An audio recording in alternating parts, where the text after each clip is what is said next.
Josh Green here for Tungsten Tales. I'm delighted to be joined by Jules van Dongen once again. We've not got the time right again, but we'll skip over that. Jules, you've not been back in the US too long. How are you doing? Good.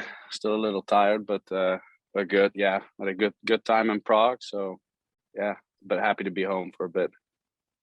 As it was just a couple of days ago, we'll start with Prague on the Euro Tour, and people have been saying one of the best crowds that we've had at a Euro Tour for many years. What was your experience like of the Euro Tour? Yeah, with it being my first one, I can't speak to that, but yeah, for me, I that Friday, I peeked out in the audience. There were like 50 people, so I was like, oh, that's a bummer, like it's not going to be sold out. And an hour later, I look again, and it's packed out of nowhere. And yeah, it was amazing. Just having the crowd there and like in a full house, it's crazy. Crowd was great. I never even knew darts is that alive in Czech. So yeah, it's pretty cool experience.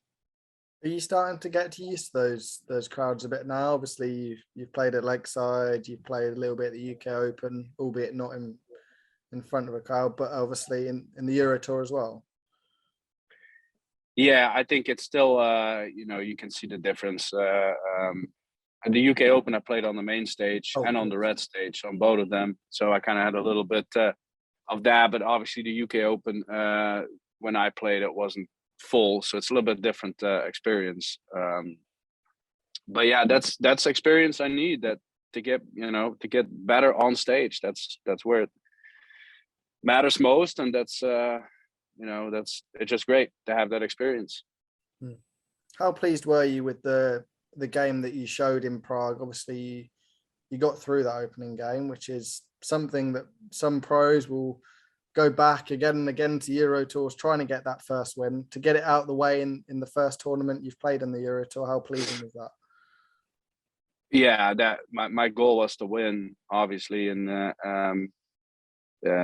usually I want to look good, I want to play well, but to be honest, I just wanted that win. I couldn't care less if it was a 50 average or a 90 average. I just needed that win, especially coming off the Pro Tour with a couple losses. So yeah, to have that one out of the way is great. I did feel pressure. I did feel I was a little bit tense in that match. I think I started fairly well and hit my doubles. And Brad didn't. So yeah, that was good to have that out of the way. The second match against Rob, I think I started fairly well. Missed 3 in hand for 2-2, and then I never saw him back. He was just, I think he had 4 ton plus finishes and hit almost 100 average. He was really good. But yeah, I settled in a little bit more that second match. I felt it too. So yeah, a lot of positives for me out of those 2 days. I know I need to just my scoring is most of the time pretty solid. It's my combination finishes and outs that I need to work on. But yeah, you've obviously been on the tour for a few months now since you came through Q School. How have you adapted to everything that's come with it? Not just the darts, but obviously you've got to do a huge amount of traveling as well. Yeah, I think the first 2 months were really tough. I went in it mentally prepared to come out empty-handed every time and be able to accept that, and that's exactly what happened. And I struggle with it. I wonder, like, what am I doing here if I get my butt kicked every week?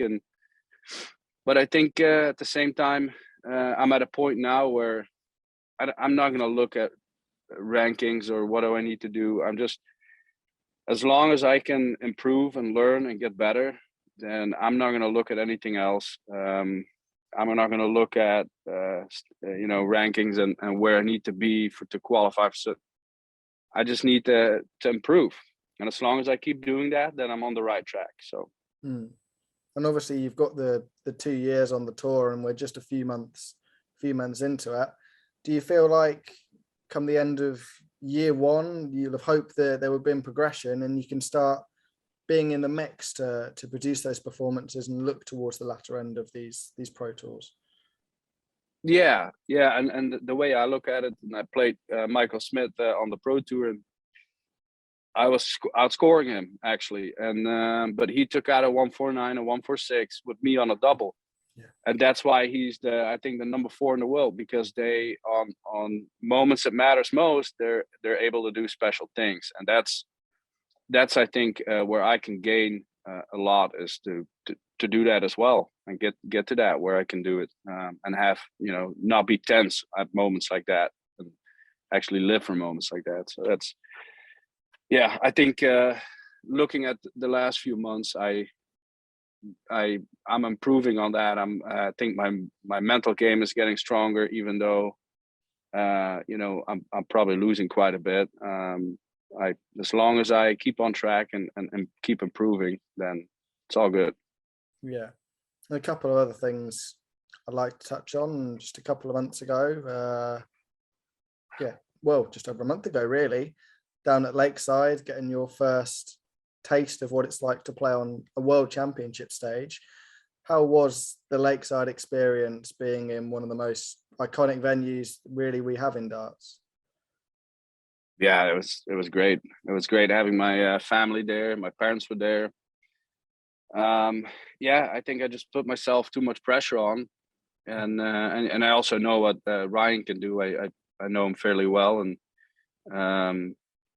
it wasn't the result I wanted, obviously, and I felt I started good, and we had some issues with the broadcasting and with audio, and he responded a lot better to that than I did, or he just happened to have the momentum. And yeah, there were key moments in that match when I look back, especially with the set play. The second set I go up 2-0 and I'm on throw and I still lose the set, and those are just things that cannot happen. And I need to close stuff like that. I need to close it out and not get complacent and think, I already got the set, I can calm down a bit. But yeah, other than that, being at Lakeside, the fact that I can say that I've been there is already, of course, an honor, and I'm happy with that. But I wish I could have had a good run. Is set play something you've played much of at all in the tournaments over in the US? I know it's over here, it's quite a big thing, whether it be the World Masters or obviously the PDC World Championship. Is it something that they play in the US? Not really, no. And over here, other than the CDC Tour, where it's a longer format, kind of comparable to the floor tournaments and the PDC, most of the other tournaments are either WDF or really short format, race to 3 legs, and so we don't get that exposure that much to the set play. But I think it adds, an extra layer of tension, or I enjoy it, watching it, but as a player, it's not always as much fun. From one TV tournament to another, the PDC across in the US at the US Darts Masters in a few weeks' time, a terrific opportunity once again for the USA and Canada, of course, to show off what they've got in the darting circle. How much are you looking forward to playing on that stage and showing the USA and all the viewers what you've got? Yeah, that's one of my dreams come true. I mean, to play in New York in a venue like that, it's just incredible. And we'll have 2 looks at it. We have the North American Championships and we have the World Series. So of the US Masters. So that to be able to at least do that twice already is going to be amazing. And that's one of the reasons why I think mentally I got to a stage where I said I need to enjoy what I'm doing, and not be so focused on my performance, because I might never get this chance again. And if I don't fully enjoy it, then I'm gonna kick myself in the shins, a year from now, 2 years from now. So I'm gonna go win it with no expectations, and I'm gonna go give it everything I have. And put some energy on that stage, that's what I love doing. So that's what I'm going to keep doing. You obviously haven't been playing at the top level a huge amount of time. How proud are you you've managed to get to where you are in such a short space of time, playing at Lakeside and having the chance to play at the US Masters? Yeah, it's yeah, still unbelievable. 2 years ago, I lose first round in local tournaments here. I couldn't hit a 60 average, or I couldn't, and I always knew I had some talent, or I could do it. And I always joke with my parents. I said, if I wanted to, I can become a professional. And yeah, to be able to do it then, and especially with the amount of talent here in the US, I think my goal and my hope is that these US players are seeing that I'm doing it overseas, and that next Q school we have 20 Americans or 20 Canadians there. And I really think that could happen, because there's so many talented players in the US, and I hope that I could be one of those examples for them, that dreams do come true. So you say you were joking with your parents about the 60 averages and saying you could become a professional. Have they been able to watch you in these games on the TV now and sort of admit to the fact that, what, maybe you were right? Yeah, they were at Lakeside, and they've never been to a dart tournament in their life, so that was the first time for them. And I think what struck them most is the hospitality they received, from Richard Ashton, the organization, all these people that were connected with the WDF, that welcomed everyone with open arms, and what a community it is, and it's also on the PDC level. It's the same. And that, yeah, to see that, and just what kind of party it is, just like in Czech Republic this week, I've not seen one unhappy person or one fight, or everyone is just having the best time of their lives, including some of the players. So yeah, that's amazing. Well, great to speak to you again, Jules. Really appreciate your time once again, and best of luck at the US Masters, and I'm sure we'll catch up soon. Thank you.